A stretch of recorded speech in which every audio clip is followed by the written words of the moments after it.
Thank you so much, Ernst. Good morning, everyone. Best regards from our Secretary General and the leadership of NATO to all of you, our nations, our permanent representatives, the NATO enterprise, our partners.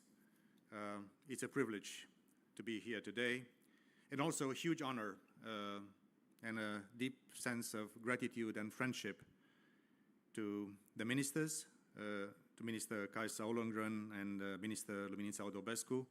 I think it's a great example that the Netherlands and Romania are hosting together this very important event.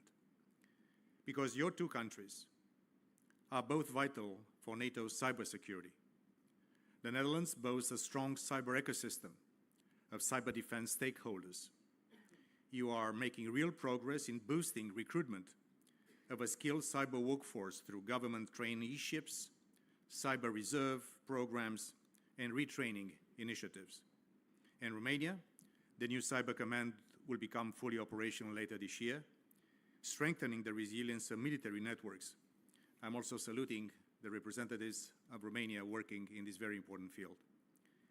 Bucharest also hosts the European Cybersecurity Competence Center, working to build a strong cybersecurity community and highlighting the importance of the NATO-European Union partnership. We all know the importance of cyber in safeguarding our security. Every nation represented here has been the focus of cyber attacks and is most likely being attacked in some way right now as we speak. The targets, our militaries, our governments, our corporations and private sector, our infrastructure, but in essence, our democracy. Earlier this month, the North Atlantic Council condemned Russian cyber attacks against Germany, the Czech Republic, and other allies, targeting political parties and democratic institutions. American, British, and Canadian agencies have warned of Russian hacker groups linked to Russia's GRU, targeting infrastructure, including water treatment plants in Texas and Indiana, Poland, and France. Recently, there was a sustained attack on a European port. Had they succeeded, they would have brought the port to a standstill and disrupted supply chains across the European continent. Our adversaries are increasingly defying international norms and using cyber and hybrid operations against us. Hackers have burrowed deep into our critical infrastructure, including telecommunications, energy, water, and other critical sectors, potentially gaining the ability to wreak havoc at a time of their choosing. And of course, since long before the ground campaign started, Ukraine has been the target of a large-scale and ongoing cyber campaign. The same things happens against the Republic of Moldova with a very important referendum and presidential elections in the next few months. We saw this when the Ukrainian communications were knocked out on the day of the invasion by an attack on its satellite network. And since then, with data wiping attacks on Ukraine's government, commercial, and energy sectors, and attacks on its transport networks. So there is no peace in cyberspace. It is a constantly contested domain where the line between peacetime, crisis, and conflict simply does not exist, as it does sometimes in the physical world. But like the physical world, the impact of cyber attacks can be as potentially catastrophic for those under attack. That is why NATO takes cyber so seriously. It is a key part of our collective defense. Cyber activities, or the culmination of cyber activities, can trigger Article 5 of the Washington Treaty, where an attack on one ally is an attack on all. And we exercise against those options. Cyber is now a domain of operations, just like land, sea, air, and space. And a number of allies have offered to NATO the use of their national cyber effects, and I want to thank you and encourage more of the allies to do the same. NATO also conducts regular exercises, including our flagship Cyber Coalition exercise, the biggest cyber exercise in the world. And in 2016, allies signed the Cyber Defense Pledge. It is what brings us together today and is what is driving forward the efforts of our whole alliance. Through the pledge, allies commit to strengthen and enhance their national networks as a matter of priority. The pledge itself, and you can read it on the website, is a high-level agreement. It includes commitments to strengthen allied cyber defenses, develop national capabilities, and properly resource this vital work. But beneath those general commitments, there is a huge amount of detailed work that is in your hands, the hands of our professionals, of our militaries, of our intelligence, of our superb ecosystem of talent that we have across the alliance and together with our partners. At the Vilnius Summit, allies agreed to enhance the pledge to include a minimum baseline and start tracking cyber maturity. For the first time ever, the Enhanced Cyber Defense Pledge questionnaire offers a quantifiable measure of current allied cyber defenses. Allies have given detailed, line-by-line information as to what they are doing, with what their capabilities, and most importantly, where are the gaps. This gives us a baseline, a clear picture of where allies are now, and indicating the further steps that need to be taken. The pledge also provides a maturity model, a pathway for allies to follow to get to where they need to be. This data will mean allies can focus resources efficiently, precisely where they are needed most. We can see where allies are doing well and where more support is needed. But the pledge is not just a technical exercise. We also have much to do to make it operational, and we agree needs to be done. So this is the essence of the political and practical synergy that we need to achieve together.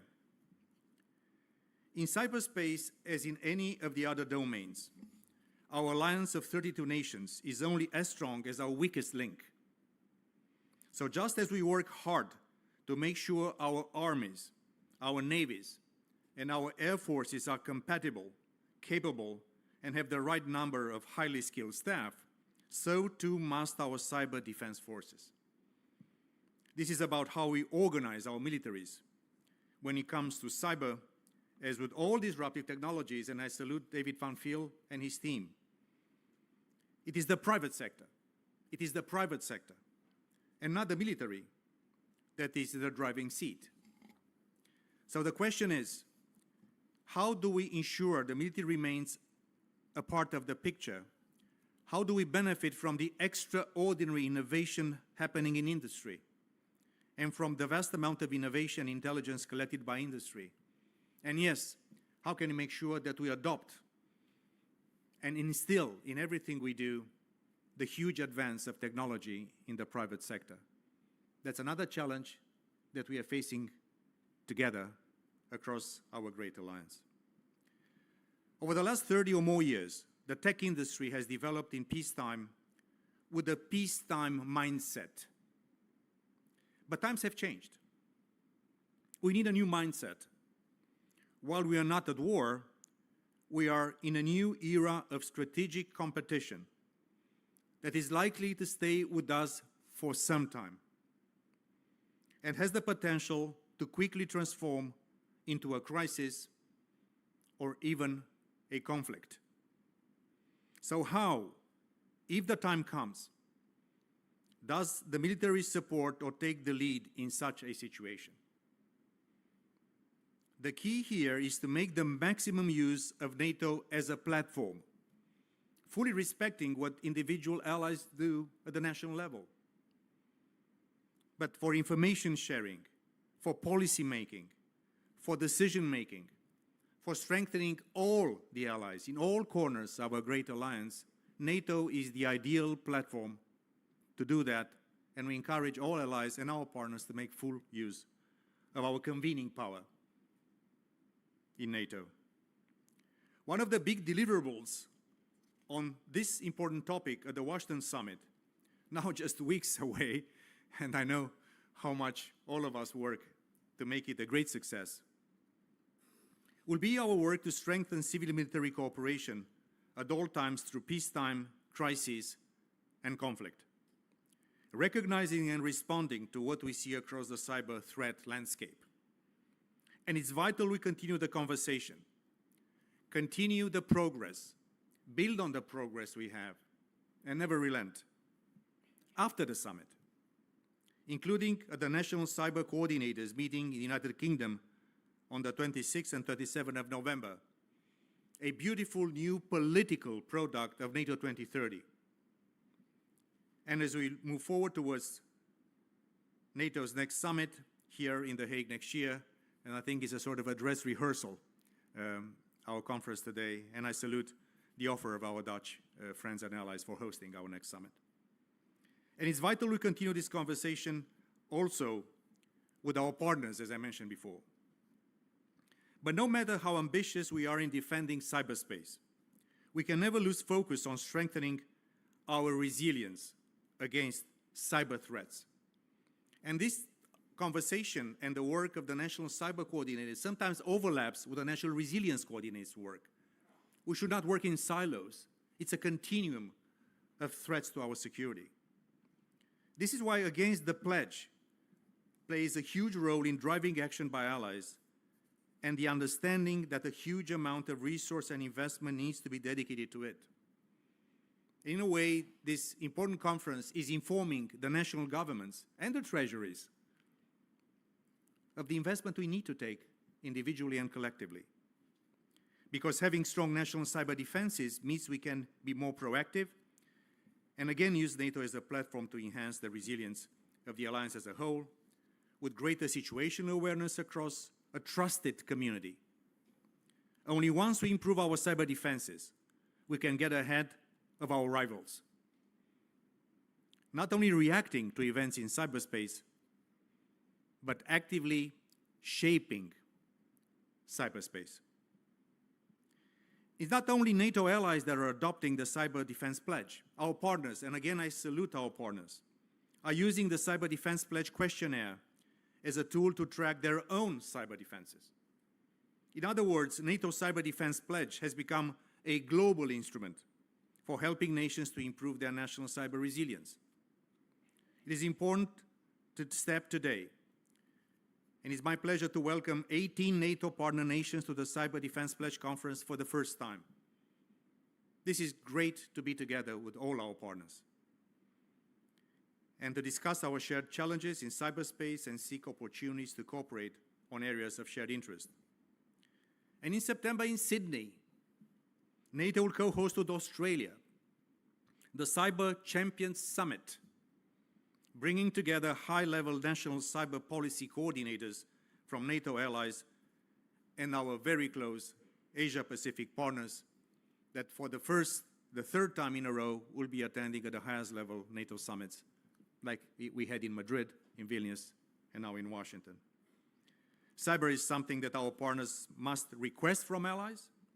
Our vulnerable partners in the East, our southern partners, and our partners in the Indo-Pacific all ask for our support with cyber.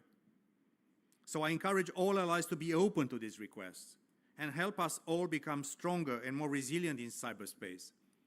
And as I urged allies to invest more in cyber resilience, I think we have to be open to the request that our partners make to us, because strengthening their resilience in cyber is also strengthening our collective resilience as an alliance. Ladies and gentlemen, we may be short on time, but we must be big on ambition. I'm very privileged to be here to represent the Secretary General, another great leader of our alliance, Admiral Rob Bauer, together with Secretary General, was hosting yesterday the Military Committee. They talked also about adaptation in NATO, And in a way, these two events are really complementing each other. On the way to the Washington Summit at the 75th anniversary of our alliance, NATO has in our DNA the gene of permanent adaptation to a changing security landscape. What you do today in The Hague is just another proof of the really reason why this alliance is so successful over time and over time again. It is my privilege to be here. I wish you the best of luck. And again, to our two host nations, the Netherlands and Romania, our deepest appreciation for your common work. Thank you so much.